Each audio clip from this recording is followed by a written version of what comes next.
Carbon fibre, carbon fibre, carbon fibre. अरे भाई, carbon fibre तो बहुत अच्छी चीज है। किस रेजिन में उसको बनाया गया था, किस कंपाउंड के साथ उसको मिक्स किया गया, उसकी क्या कंप्रेसिव स्ट्रेंथ थी? क्योंकि यहाँ पे कंप्रेशन ही इंपॉर्टेंट है, क्योंकि इसमें बाहर से प्रेशर आ रहा था। और यही कार्बन फाइबर अगर आप टेंशन वाले, जैसे अंदर में अगर आप गैस भर रहे हैं, तब तो ये बहुत अच्छा है। नमस्कार दोस्तों, 18 जून 2023 शाम के 5 बजते बजते एक न्यूज सोशल मीडिया पे वायरल होने लगी। नॉर्थ अटलांटिक महासागर में एक सबमर्सिबल टाइटैनिक का मलबा दिखाने के लिए कुछ टूरिस्ट को लेकर गया और वो गायब हो गया, और इसकी खोजबीन पूरे वर्ल्ड स्तर पे शुरू की गई। इसके बारे में बहुत सारे वीडियो ऑलरेडी सोशल मीडिया पे है, तो अगर और भी बहुत ज़्यादा जानकारी इसके बारे में लेना चाहते हैं तो बहुत सारे वीडियोज अच्छे यूट्यूबर्स ने बनाए हैं, आप जाकर उसको जरूर देखिएगा। इस वीडियो में हम लोग थोड़ा घटना के बारे में ब्रीफ में चर्चा करेंगे और इसके टेक्निकलिटीज के बारे में थोड़ा ज़्यादा चर्चा करेंगे। टाइटैनिक का मलबा इतना इम्पोर्टेंट क्यों है? क्योंकि टाइटैनिक एक मूवी थी जो बहुत साल पहले बहुत ही सुपर हिट हुई थी, और उस मूवी की वजह से जनरल लोगों के अंदर टाइटैनिक से रिलेटेड इंटरेस्ट बहुत ज़्यादा तेजी से जाग गया। और आजकल जो एडवेंचरस टूर जो बन रहे हैं, जिसमें लोग अब जैसे एलन मस्क है, वो बता रहे हैं कि हम आपको स्पेस में आपको टूर करा के लेके आ सकते हैं, उस पर वो काम कर रहे हैं। उसी का ये छोटा वर्जन था कि टाइटैनिक जो है समंदर से करीब करीब 4000 मीटर नीचे उसका मलबा पड़ा है, उसका रेक पड़ा है। उसको देखने में लोगों की आजकल इंटरेस्ट जाग गई है, और ये जो ले जाने का, घुमाने का जो काम कर रहा था, मतलब अभी पता नहीं आगे वो करेंगे कि नहीं करेंगे, लेकिन अब तक वो कर रहे थे। जिस कंपनी का नाम था ओशियन गेट, और उसके खुद सीईओ भी उसी सबमर्सिबल के अंदर बैठे हुए थे, और वो सबमर्सिबल अंदर गया। एक डेढ़ घंटे के बाद उसका कनेक्शन टूट गया।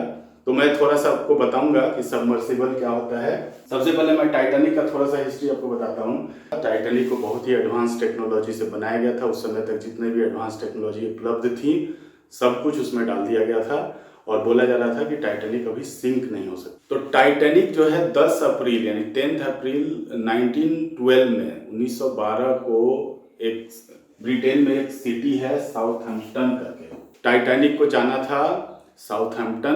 ब्रिटेन में एक सिटी है जिससे न्यूयॉर्क, ठीक है, और उसकी दूरी करीब करीब आप मान के चलिए 5000 किलोमीटर के आसपास होगा। इतना ट्रेवल करना था, और उसको बोला जा रहा था कि वो उसमें कभी वो डूब नहीं सकता है, उसको कोई नुकसान नहीं हो सकता है। लेकिन हुआ क्या कि रास्ते में करीब करीब 2000-3000 किलोमीटर, 3800 किलोमीटर जाने के बाद रास्ते में वो आइसबर्ग से टकराया और वहीं पे सिंक हो गया। 1912 में सिंक हो गया, कहानी खत्म हो गई, बहुत सारे लोग मारे गए, और इसके बारे में ज़्यादा बताने की बात है नहीं, क्योंकि आपको सबको पता है। उसके बाद क्या हुआ कि इसको देखने के लिए एक सबमर्सिबल उसे कहते हैं जिसको पानी में, समंदर, सी वाटर में डुबाया जा सके, सबमर्ज किया जा सके। जैसे हमारे पास एक होता है सबमर्सिबल पंप, तो उसको भी वो सबमर्सिबल पंप जो होता है वो पानी के अंदर जाके और वहाँ से वो पानी को खींचता है। तो उसी तरह ये सबमर्सिबल था जिसके अंदर कुछ लोग बैठ के अंदर सिंक हो सकते हैं, सबमर्ज हो सकते हैं पानी के अंदर। लेकिन सबमर्सिबल क्या होता है कि बहुत छोटा सा यूनिट होता है, इसके अंदर बहुत ज़्यादा टेक्नोलॉजी, बहुत ज़्यादा मोटर वोटर ये लगा नहीं सकते हैं, तो इसकी कैपेसिटी और इसके सराउंडिंग में मूव करने की कैपेबिलिटी जो है बहुत लिमिटेड होती है। तो इसको हमेशा किसी एक मदरशिप के साथ ही इसको इस्तेमाल किया जाता है। तो पहले जैसे मान लीजिए कि आपको कहीं दूर जाना है, कहीं घूमने के लिए, अब थोड़ा सा इसको ऐसे समझ लीजिए कि मदरशिप का रोल क्या होता है। अगर हमें मान लीजिए कहीं रेगिस्तान में घूमने जाना है, तो हम क्या करेंगे, पहले किसी अपने व्हीकल से जाएंगे, जहाँ पे जैसे मान लीजिए कि कोई हमने वो ले लिया, कोई बड़ा व्हीकल, कोई कार ले लिया, कार के ऊपर हमने एक साइकिल रख ली, तो जहाँ तक रोड जाएगा और लंबी दूरी तय करनी है तो हम कार से पहुँच जाएंगे। और जहाँ पे भी अगर हमें पॉइंट स्पॉट देखना है, मान लीजिए कि वो रोड से 5-6 किलोमीटर दूर है और वहाँ रोड रास्ता नहीं बना है, तो हम क्या करेंगे कि वहाँ पे उससे नियरेस्ट रोड लोकेशन पे हम अपने कार को रोकेंगे, फिर साइकिल उतारेंगे और साइकिल से हम जाके वहाँ पे उस चीज़ को देख के आ जाएंगे, है ना। तो जो हमारा कार हुआ वो that is like a mothership, और जो हमारा साइकिल हो गया वो हो गया सबमर्सिबल। तो इसी तरह का फंडा जो है हम लोग स्पेसशिप में भी करते हैं कि हमें चांद पे उतरना है, तो उसमें भी 2 टाइप का सैटेलाइट होता है। एक होता है जो चक्कर लगाता है, दूसरा जो उसका टुकड़ा जाता है।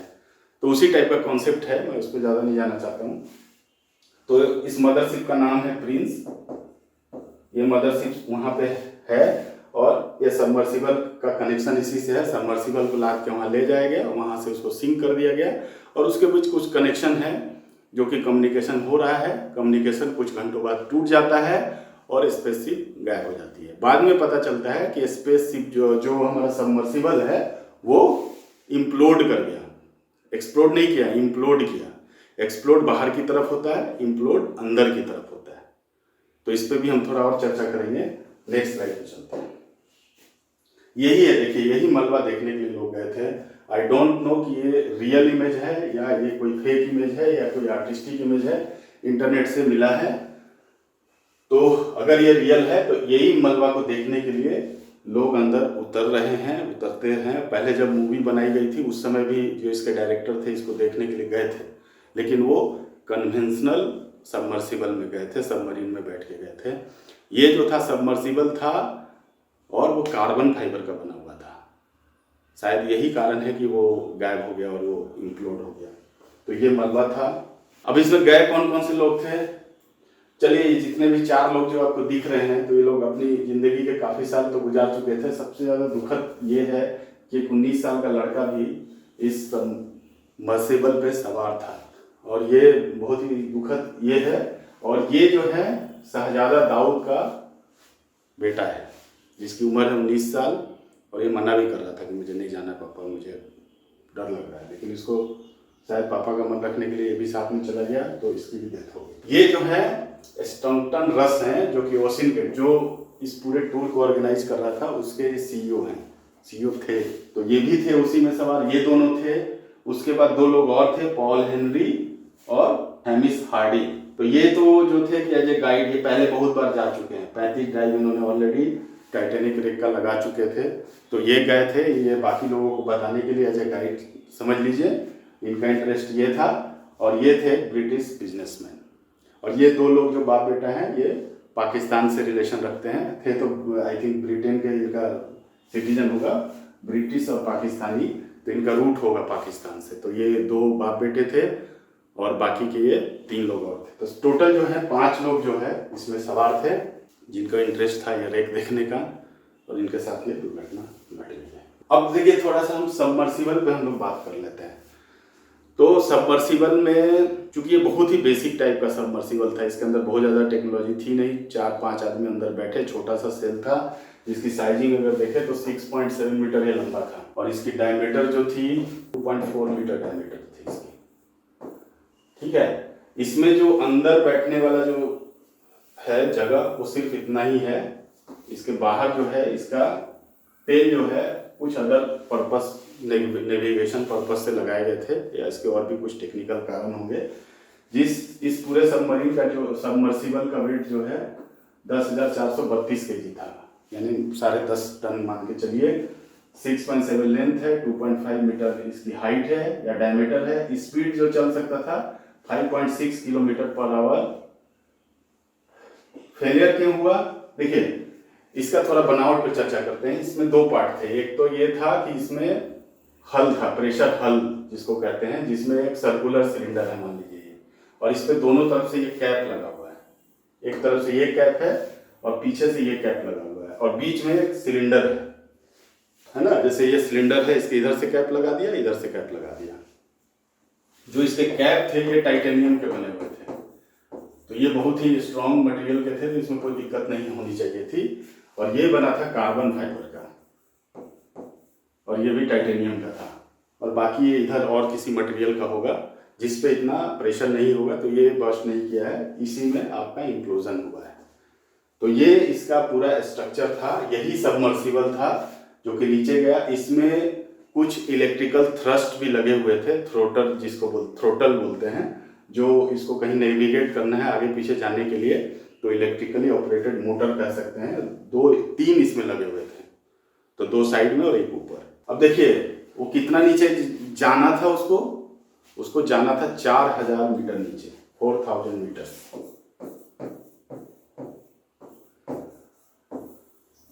अब अब ये 4000 मीटर हो गया 4 किलोमीटर।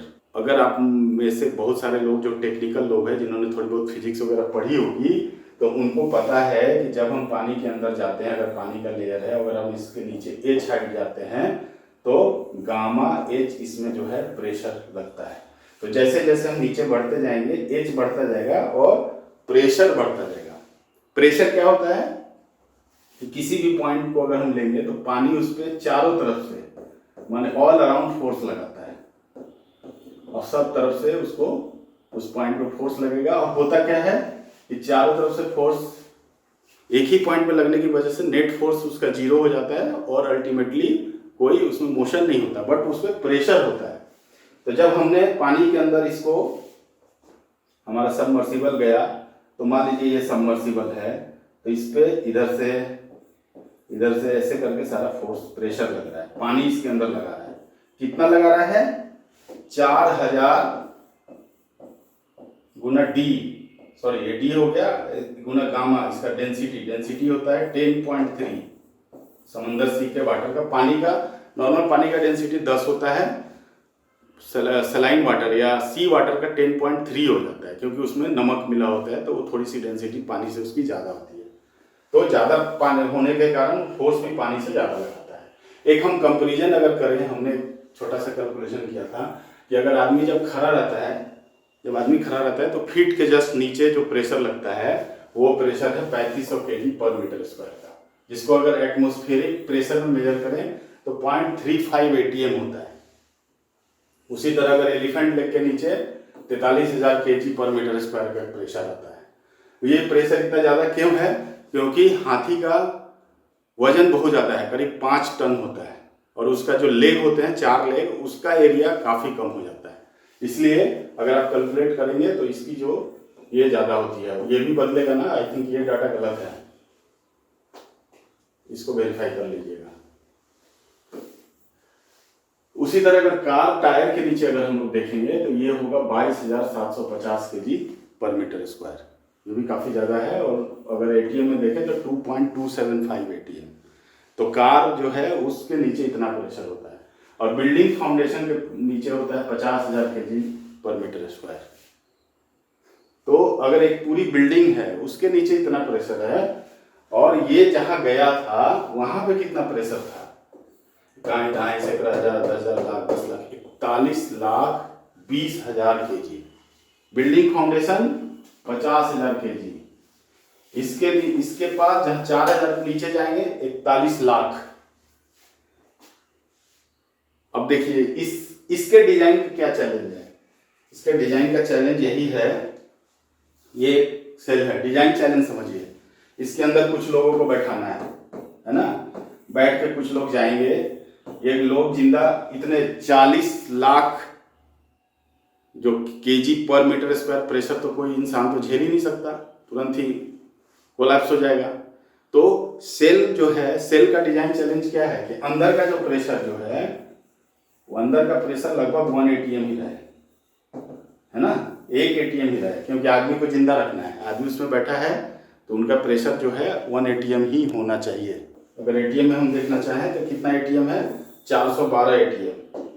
बाहर से प्रेशर है 412 ATM। यानी इस सेल को इतना मजबूत बनाना है कि इस प्रेशर को अंदर ट्रांसफर ना करके वो अपने स्ट्रेस स्ट्रेन में झेल जाए और अंदर में प्रेशर ना बढ़ने दे। अंदर में तो बहुत कम प्रेशर है। देखिए सबमर्सिबल में ना 3 तरह के होते हैं, 3 टाइप्स ऑफ सबमर्सिबल होता है। एक होता है जिसमें ये वाला है, जिसमें अंदर का प्रेशर 1 ATM, जिसमें ह्यूमन अंदर बैठ के जाएंगे अंदर, बहुत ज़्यादा गहरे में जाएंगे, और बाहर में जो है जो भी डेप्थ के हिसाब से जो प्रेशर होगा वो होगा। और दूसरा जो एक होता है जिसमें अंदर और बाहर सेम प्रेशर होते हैं, मतलब अंदर में भी बहुत हाई प्रेशर पे गैस भर देते हैं, लेकिन ऐसे सबमर्सिबल में इंसान नहीं जा सकते हैं।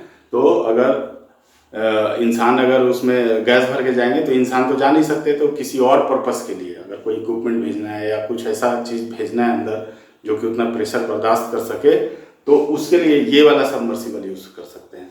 और तीसरे तरह का सबमर्सिबल ये होता है जिसमें पानी भी अंदर चला जाता है, ठीक है। तो पानी भी अंदर होता है, बाहर भी होता है, तो अंदर बाहर प्रेशर बराबर हो गया, तो फिर सेल पे इतना स्ट्रेस नहीं आता है। इसमें अगर कोई ह्यूमन जाएगा तो वो पूरा जो डाइविंग सूट है वो पहन के जाएगा, ऑक्सीजन वगैरह लेके, वो एक तरह से डाइविंग की तरह ही जाएगा, वो सीधा ऐसे नहीं जाएगा जैसे इसमें लोग बैठ के गए थे। उसके बाद इन दोनों में लिमिटेशन है डेप्थ की, ये बहुत ज़्यादा डेप्थ तक नीचे नहीं लेके जा सकते हैं, ठीक है। ह्यूमन भी बैठा हुआ है, अगर 1 ATM है, अगर मान लीजिए कि हमने इसमें पानी अंदर जाने दिया, तो अगर जैसे जैसे नीचे जाएंगे तो उसका भी तो प्रेशर बढ़ेगा। तो इंसान की, अगर उसमें इंसान बैठा है, उसका सूट वूट पहना है, तो कितने डेप्थ तक का सूटेबल है उतना ही डेप्थ उसमें हम लोग बैठा के भेज सकते हैं। उससे ज़्यादा अगर उसको भेजेंगे तो फिर वो सूटेबल नहीं रहेगा। ये वाला जो था वो पहला टाइप का था, जिसमें अंदर में 1 ATM प्रेशर और बाहर में तो जो प्रेशर आपको 412 ATM हमने बता ही दिया। अब ये जो बात है, मैंने देखा कुछ वीडियो जो बहुत ही रेनॉन्ड यूट्यूबर हैं, उनके चैनल पे ये थोड़ी सी ये मिस्टेक की गई थी, तो आप जरा जाके इस चीज़ को सुधार कर लीजिए।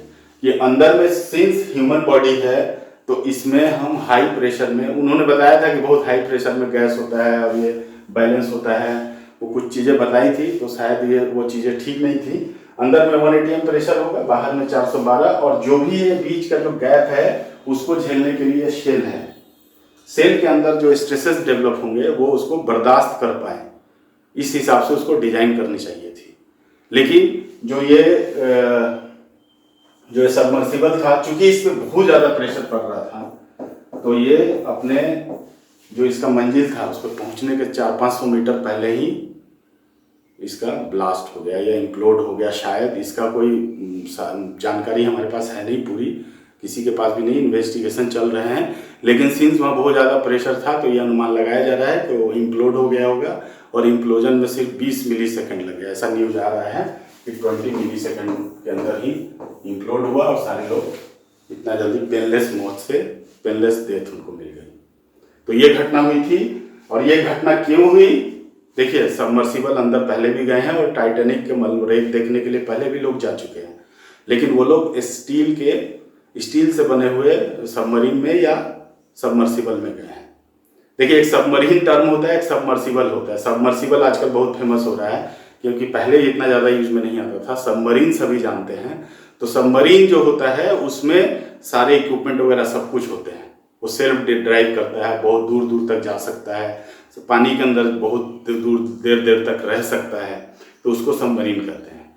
और ये जो होता है सबमर्सिबल, एक छोटा सा है जो कि बहुत सारे गुण इसमें सबमरीन वाले होते हैं, लेकिन ये बहुत लंबा नहीं जा सकता है, लंबा ट्रेवल नहीं कर सकता है। तो इसके लिए एक मदरशिप चाहिए। वो मदरशिप जहाँ रुकेगी और उसके आसपास का मुआयना करना है, उसके आसपास कहीं देख रेख करना है, तो उसके लिए वो यूज होता है। मेन जो कारण था गिरने का, जो समझा जा रहा है अभी तक, क्योंकि अभी तक कोई भी एक्सपेरिमेंटेड और full proof design carbon fibre का ऐसे कामों में लिया नहीं गया था। ये पहला था, और ये भी प्रोटोटाइप ही इसको समझिए, एक एक्सपेरिमेंटल बेसिस पे ही उसको भेजा गया था। और इनके जो CEO थे उन्होंने सीधे सबको बोला भी था कि मैंने बहुत सारे रूल्स ब्रेक किए हैं, क्योंकि सेफ्टी जो है एक टाइम के बाद वो बर्डन हो जाता है, बहुत ज़्यादा कॉस्ट इफेक्टिव नहीं रहता है। तो बीच का जो सेल बना हुआ था कार्बन फाइबर का बना हुआ था। मैं कार्बन फाइबर थोड़ा सा आपको समझाता हूँ कि होता क्या है। कार्बन फाइबर में कार्बन का बहुत ही महीन रेशे होते हैं, कार्बन के बहुत ही पतले पतले फिलामेंट उसको कहिए, और जो हमारे ह्यूमन हेयर है ना, उससे भी 100 टाइम्स थिनर होता है। तो 100 टाइम्स थिनर का पहले हम लोग बनाते हैं फैब्रिक। देखिए, ये जो दिख रहा है ना नीचे, ये कार्बन फाइबर का फैब्रिक बना है। और फैब्रिक क्या है?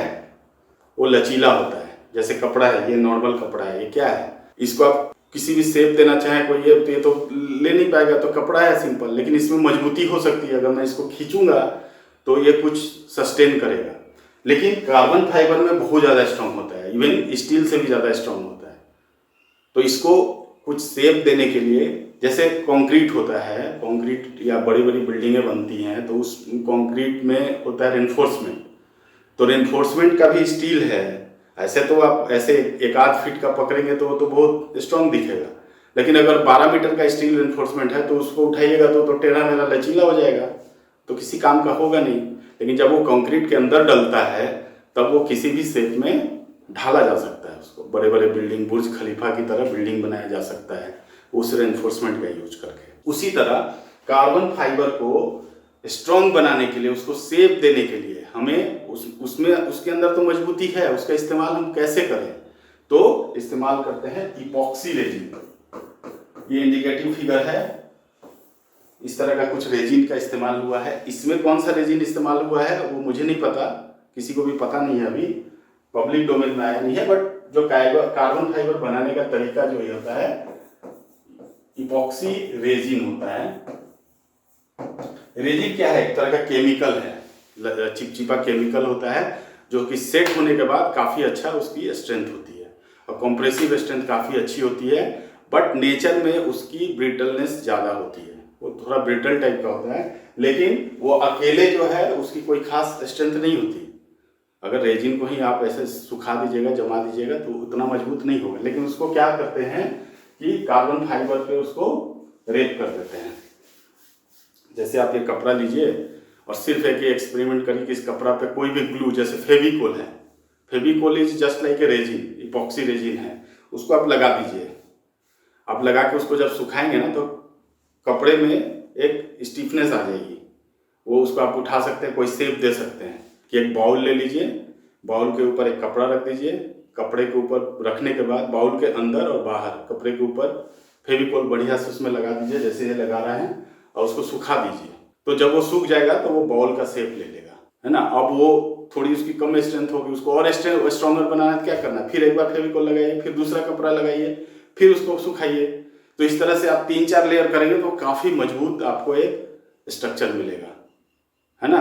तो क्योंकि कपड़े का स्ट्रेंथ का एक लिमिट है, फेविकोल के स्ट्रेंथ का भी लिमिट है। यहाँ पे जो इपॉक्सी और ये यूज किया गया, काफ़ी स्ट्रॉन्गेस्ट इपॉक्सी यूज किए गए।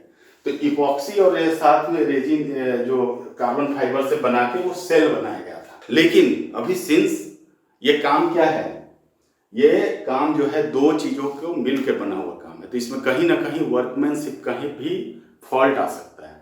आप एक कैलकुलेशन करेंगे कि हाँ भाई इपॉक्सी का कंप्रेसिव स्ट्रेंथ इतना है, कार्बन फाइबर का टेंसाइल स्ट्रेंथ इतना है, लेकिन उसमें आपको बहुत ज़्यादा फैक्टर ऑफ सेफ्टी लेने की ज़रूरत है अगर आप कार्बन फाइबर यूज कर रहे हैं, क्योंकि कार्बन फाइबर अकेला कोई मटेरियल है नहीं। जैसे स्टील है, स्टील जो बनता है उसमें क्या होता है, स्टील के जो मॉलिक्यूल्स होते हैं वो अपने आप अरेंज होते हैं, और उनके बीच का जो अरेंजमेंट भी जो है उसको हम बहुत ज़्यादा कंट्रोल नहीं कर सकते हैं, वो सेल्फ ड्रिवन होते हैं। लेकिन यहाँ पे क्या है, हम हर लेयर बाई लेयर उसमें, अब कभी किसी लेयर में इपॉक्सी कम लग गया, किसी लेयर में इपॉक्सी ज़्यादा लग गया, तो उस हिसाब से लेयर बाई लेयर उसकी स्ट्रेंथ कम ज़्यादा होगी। लेकिन आप अगर एक फॉर्मूला लगा के उसका इस्तेमाल कर रहे हैं तो हमें एक फैक्टर ऑफ सेफ्टी तो लेना ही है। लिया भी होगा इन्होंने, लेकिन कितना लिया होगा? मेरे हिसाब से कम इसमें 3 का फैक्टर ऑफ सेफ्टी लेना चाहिए। स्टील सेल जब प्रेशर वेसल डिजाइन करते हैं उसमें 2 का फैक्टर ऑफ सेफ्टी होता है, लेकिन अगर आप वही 2 या उससे कम अगर आपने फैक्टर ऑफ सेफ्टी ली है कोई भी प्रोटोटाइप चीज में, तो मेरे ख्याल से वो सही नहीं किया है। तो ये है कार्बन फाइबर जिसका इस्तेमाल किया गया था बीच वाले हल बनाने में। और कार्बन फाइबर की जो स्ट्रेंथ होती है, tensile strength is very good. Compression में तो कुछ भी नहीं है, जैसे रस्सी है, कितना भी खींच लो बहुत मजबूत होगा, कंप्रेस करोगे मजबूत नहीं होगा। कंप्रेशन किस पे जाता है? कंप्रेशन लेने का सारा जिम्मा इस रेजिन पे जाता है। पूरे इंटरनेट में जो भी न्यूज फैला हुआ है, carbon fibre carbon fibre carbon fibre, अरे भाई कार्बन फाइबर तो बहुत अच्छी चीज है, मान गया मैं, लेकिन वो किस रेजिन में उसको बनाया गया था, किस कंपाउंड के साथ उसको मिक्स किया गया था, उसकी क्या कंप्रेसिव स्ट्रेंथ थी, उस पे मेन, क्योंकि यहाँ पे कंप्रेशन ही इंपॉर्टेंट है, क्योंकि इसमें बाहर से प्रेशर आ रहा था। और बाहर से यही कार्बन फाइबर अगर आप टेंशन वाले, जैसे अंदर में अगर आप गैस भर रहे हैं तब तो ये बहुत अच्छा है, क्योंकि इसकी टेंसाइल स्ट्रेंथ स्टील से बहुत अच्छी है। गैस अंदर भरेगा, सरफेस पर क्रिएट होगा टेंशन, और टेंशन क्रिएट होगा तो सारा टेंशन कार्बन फाइबर ले लेगा। इपॉक्सी भाई साहब शांत बैठे रहेंगे, इपॉक्सी कोई जरूरत ही नहीं है, वो सिर्फ शेप दे दिए, काम खत्म है उनका। लेकिन यहाँ पे इपॉक्सी भाई साहब को बहुत ज्यादा जरूरत है, क्योंकि इपॉक्सी ही सारा कंप्रेशन लेना है। हालांकि ठीक है, जो भी टेक्निकल बातें हम कर रहे हैं, उन्होंने टेस्टिंग भी की थी, और जहाँ तक मुझे पता चला है कि टेस्टिंग भी उनका पहले ही फेल हो चुका था। मतलब 4000 डेप्थ तक जाने में जो प्रेशर आता है उसके पहले ही उनका जो टेस्ट है वो फेल हो गया था। फिर पता नहीं उसको उन्होंने क्यों भेजा था, तो उन्होंने इसका टेस्टिंग जो किया था 1/3 मॉडल 1/3 साइज का उन्होंने मॉडल बनाया और उसको लैब में जिसके लैब में टेस्ट किया था। इम्प्लोजन जो टेस्टिंग किया था वो 29.54 MPa पे इम्प्लोड हो गया था। जबकि अगर हम जब नीचे तक जाएंगे 4000 मीटर नीचे अगर जाएंगे तो कितना आएगा MPa 41.2 MPa। तो उनके जो टेस्ट जो है इसी वैल्यू पे फेल हो गया था 29.5 पे। तो उतना नीचे फिर इस वैल्यू के लिए उसको कैसे किया, या तो दोबारा उन्होंने फिर उसको इम्प्रूव किया होगा, थिकनेस वगैरह कुछ बढ़ाया होगा, बट फर्दर उन्होंने टेस्टिंग नहीं की थी। इसका कोई रिपोर्ट और इसका कोई जानकारी मुझे मिला नहीं। तो ये मेन दिक्कत था कि अब मोटा मोटा हम समझे तो कार्बन फाइबर टेंशन में बहुत अच्छा है। इसको टेंसाइल चीज़ और हल्की चीज़ों में इसका जो स्ट्रेंथ है, strength by weight by strength ratio काफ़ी अच्छा होता है।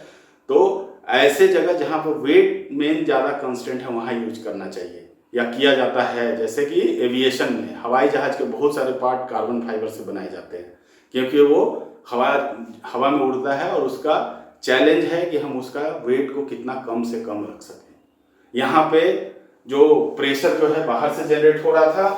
अब देखिए स्टील जो कन्वेंशनल सबमर्सिबल या सबमरीन बनता है वो स्टील का बनता है। इन्होंने कुछ नया करने की कोशिश की, लेकिन क्या गलतियां हुई, जितनी गलतियां मैं गिना रहा हूँ इसी में से कुछ न कुछ एक हुआ है। एक तो फैक्टर ऑफ सेफ्टी का गलती हुआ होगा। इन्होंने factor of safety carbon fibre में 3 नहीं लिया होगा, लेकिन मेरे हिसाब से 3 लेना चाहिए, क्योंकि जिस हिसाब से इसकी बनाया जाता है, चाहे कितना भी मशीन और कुछ भी यूज करें उसमें दिक्कतें रह जाएंगी। इसीलिए कंक्रीट में हम लोग बिल्डिंग बनाते हैं तो स्टील और कंक्रीट का कंपोजिट होता है।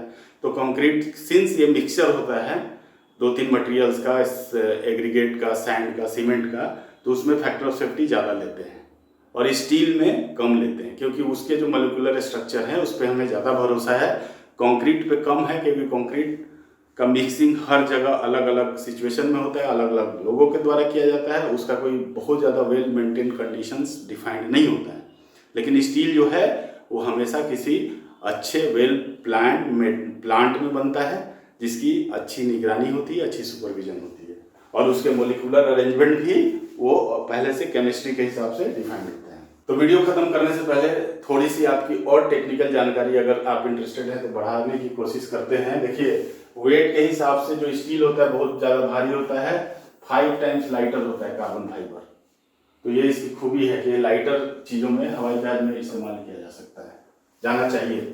मॉडुलस ऑफ इलास्टिसिटी लगभग दोनों का बराबर है, 200 GPa 230 GPa, लेकिन स्टील ये ज़्यादा इसमें मॉडुलस ऑफ इलास्टिसिटी स्ट्रॉन्गर तो कार्बन फाइबर ही है। फ्लेक्सिबिलिटी की बात करें तो more flexible, steel more flexible है, comparatively less flexible than steel. अब ये टर्म जो है इसको भी थोड़ी सी समझने की जरूरत है। ये तब लिखा है जब इसको इपॉक्सी के साथ मिक्स कर दिया है। अगर इपॉक्सी के साथ मिक्स नहीं करेंगे तो ये जस्ट लाइक ए फैब्रिक, तो फैब्रिक का जो है वो तो और ज्यादा फ्लेक्सिबल होगा, लेकिन ये जो फाइनल मटेरियल है उसकी बात की जा रही है। उसके बाद ब्रिटलनेस, नॉन ब्रिटल मटेरियल होता है स्टील, ये ब्रिटल मटेरियल होता है। अब यहाँ भी मैं ये कहना चाहूंगा कि ये कार्बन फाइबर की वजह से ब्रिटल नहीं है, ये रेजिन की वजह से ब्रिटल है। तो अगर रेजिन में इंप्रूवमेंट कर सके, रेजिन कोई ऐसा हो जिसमें ब्रिटलनेस का जो प्रॉपर्टी है वो कम हो, डक्टिलिटी बढ़ जाए, तो फिर कार्बन फाइबर का परफॉर्मेंस बेटर हो सकता है। तो हमें कार्बन फाइबर को दोष ना देके रेजिन को दोष देना चाहिए। उसके बाद strength to weight ratio, steel में लेस है, इसमें हाई है। तो क्यों हाई है? तो देखिए एक तो मॉडुलस ऑफ इलास्टिसिटी खुद ज्यादा है और वेट जो है 5 गुना ऐसे भी हल्का होता है, 5 टाइम्स लाइटर होता है। परमिसिबल स्ट्रेस जो है 0.5 GPa है, इसका 3.53 GPa है। अब पता नहीं उन्होंने ये वाला वैल्यू यूज किया था कि क्या यूज किया था, डिजाइन में मालूम नहीं है। प्राइस जो है ये 70 रुपए kg है, ये 850 रुपए पर kg। तो ये जो कॉस्ट है आपका फाइनल प्रोडक्ट का कॉस्ट है, जिसमें इपॉक्सी फाइबर, इसको कार्बन फाइबर प्लस इपॉक्सी लिखना चाहिए। तो ये इसका एक मोटा मोटा कंपैरिजन था। तो मेरे ख्याल से काफी कुछ ऐसा मैंने बताया जो कि आपको जानने लायक था और ये चीजें दिमाग में घुसी होंगी। तो अगर वीडियो आपको सच में अच्छा लगा है, कुछ इन्फॉर्मेटिव मिला है, तो कमेंट जरूर करिए। कुछ और इस पे हम लोग अभी भी फर्दर स्टडी कर रहे हैं और कोशिश करें कि आने वाले डेज में और भी थोड़ा डिटेल टेक्निकल वीडियो इसके बारे में बनाएं और आपको लें। लेकिन अगर आपको सच में ये चाहिए तो आप जरूर कमेंट करिए, लाइक करिए इस वीडियो को, अच्छा लगा तो शेयर करिए और नए हैं इस चैनल पे तो सब्सक्राइब जरूर कर लीजिएगा। मिलते हैं ऐसे ही किसी वीडियो में, तब तक के लिए बाय बाय।